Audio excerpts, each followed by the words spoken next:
നമസ്കാരം. വായിൽ തോന്നുന്നത് എന്തും വിളിച്ചു പറയാവുന്നതല്ല ഇന്ത്യൻ പ്രധാനമന്ത്രി പദം എന്ന് തെരഞ്ഞെടുപ്പിൽ നേരിട്ട തിരിച്ചടിയും നരേന്ദ്രമോദിയെ പഠിപ്പിച്ചിട്ടില്ലെന്ന് വേണം കരുതാൻ. സമൂഹത്തിലെ എല്ലാ വിഭാഗങ്ങളെയും ശാക്തീകരിക്കുന്നതിനുള്ള ഒരു ഉപകരണമായി 2024 കേന്ദ്ര ബജറ്റിനെ പ്രധാനമന്ത്രി നരേന്ദ്രമോദി പ്രശംസിച്ചതാണ് ഇങ്ങനെ ചിന്തിക്കാൻ കാരണം.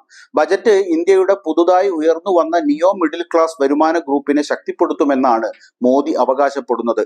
രാജ്യത്തെ ഗ്രാമങ്ങളെയും ദരിദ്രരെയും കർഷകരെയും സമൃദ്ധിയുടെ പാതയിലേക്ക് കൊണ്ടുപോകുന്ന ബജറ്റാണിത് എന്ന് പറഞ്ഞ കൂട്ടത്തിൽ കഴിഞ്ഞ 10 വർഷത്തിനിടെ 25 കോടി ജനങ്ങൾ ദാരിദ്ര്യത്തിൽ നിന്ന് കരകയറിയ നാട്ടിൽ 80 കോടി പേർക്ക് സൗജന്യ റേഷൻ ലഭിക്കുന്നു എന്ന കണക്ക് നോക്കിയാൽ തന്നെ ആ വാദത്തിലെ പൊള്ളത്തരം വ്യക്തമാവും.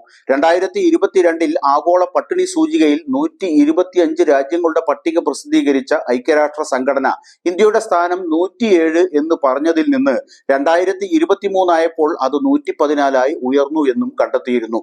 രാജ്യത്തെ 80 കോടി ജനങ്ങൾക്ക് സൗജന്യ റേഷൻ നൽകുന്ന പ്രധാനമന്ത്രി ഗരീബ് കല്യാൺ അന്ന യോജന അഭിമാന പദ്ധതിയായി ഉയർത്തിക്കാട്ടുന്ന അതേ നാവുകൊണ്ടാണ് 25 കോടി ആളുകളെ ദാരിദ്ര്യ രേഖയ്ക്ക് മുകളിലാക്കി എന്ന വിരോധാഭാസം നരേന്ദ്രമോദി വിളമ്പുന്നതെന്ന കാര്യം പ്രത്യേകം ശ്രദ്ധിക്കണം.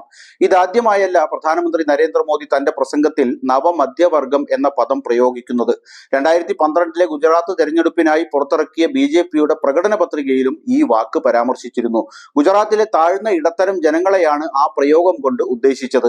എന്നാൽ യഥാർത്ഥത്തിൽ കഴിഞ്ഞ 10 വർഷത്തിനിടെ ഇന്ത്യയിലെ സാധാരണക്കാരന് സംഭവിച്ചത് എന്താണ്? യാതൊരു വീണ്ടുവിചാരവുമില്ലാതെ നോട്ട് നിരോധനവും വേണ്ടത്ര തയ്യാറെടുപ്പില്ലാതെ GSTയും നടപ്പാക്കുക വഴി അടച്ചുപൂട്ടിയ ലക്ഷക്കണക്കിന് ചെറുകിട വ്യവസായ സ്ഥാപനങ്ങളും തൊഴിൽ നഷ്ടപ്പെട്ട ദശലക്ഷക്കണക്കിന് സാധാരണക്കാരുമാണ് മോദിയുടെ 10 വർഷക്കാലത്തിന്റെ സൃഷ്ടി. നിയമന നിരോധനത്തിന് തുല്യമായ സാഹചര്യം സർക്കാർ പൊതുമേഖലാ സ്ഥാപനങ്ങളിൽ നടപ്പാക്കിയതിലൂടെ 40 ലക്ഷം തസ്തികകളാണ് ഇന്ത്യയിൽ ഒഴിഞ്ഞുകിടക്കുന്നത്. കഴിഞ്ഞ 40 വർഷത്തിനിടയിൽ ഇന്ത്യ കണ്ടിട്ടില്ലാത്ത തൊഴിലില്ലായ്മയിലൂടെ രാജ്യം കടന്നു പോകുമ്പോഴാണ് പ്രധാനമന്ത്രി ഇത്തരത്തിൽ വാചാടോപം നടത്തുന്നത്. കേന്ദ്ര സ്റ്റാറ്റിസ്റ്റിക്സ് ഡിപ്പാർട്ട്മെന്റ് വർഷം തോറും പുറത്തുവിടുന്ന ഡാറ്റ പോലും തടഞ്ഞുവെച്ച മോദി ഗവൺമെന്റ് ഏത് ഡാറ്റയുടെ അടിസ്ഥാനത്തിലാണ് ഇത്തരമൊരു അവകാശവാദം ഉന്നയിക്കുന്നത് എന്ന ചോദ്യം പ്രസക്തമാണ്.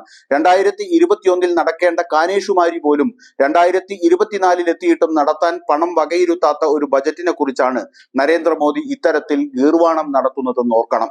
വിശ്വാസയോഗ്യമായ എല്ലാ ഏജൻസികളും നാടിന്റെ തകർച്ച അടയാളപ്പെടുത്തുന്ന റിപ്പോർട്ടുകൾ പുറത്തുവിട്ട പശ്ചാത്തലത്തിൽ അതിനെ തള്ളിക്കളയുകയോ കളിയാക്കുകയോ ചെയ്യുകയല്ലാതെ യുക്തിസഹമായി പ്രതിരോധിക്കാൻ പോലുമാവാത്ത ഒരു ധനകാര്യമന്ത്രി അവതരിപ്പിച്ച ദീർഘവീക്ഷണമില്ലാത്ത ഒരു ബജറ്റിനെ ഇപ്രകാരം എടുത്തുയർത്തി കാണിക്കേണ്ടി വരുന്നത് യഥാർത്ഥത്തിൽ പ്രധാനമന്ത്രിയുടെ ഗതികേടിനെയാണ് അടയാളപ്പെടുത്തുന്നത്. ജനാധിപത്യ സംരക്ഷണത്തിലും മാധ്യമ സ്വാതന്ത്ര്യത്തിലുമൊക്കെ പാതാളത്തോളം താണ ഒരു രാജ്യത്ത് ബജറ്റിനെയും പ്രധാനമന്ത്രിയുടെ വാഴ്ത്തുപാട്ടിനെയും വിമർശനാത്മകമായി സമീപിക്കുന്ന വാക്കുകൾ മുഖ്യധാരാ മാധ്യമങ്ങളിൽ വന്നില്ലെങ്കിൽ അത്ഭുതപ്പെടാനില്ല. എന്നാൽ നമുക്ക് അത് പറയാതിരിക്കാനാവില്ല. ഇങ്ങനെ പറയുന്നത് പോലും കുറഞ്ഞു വരുന്ന ഇക്കാലത്ത് പ്രത്യേകിച്ചും.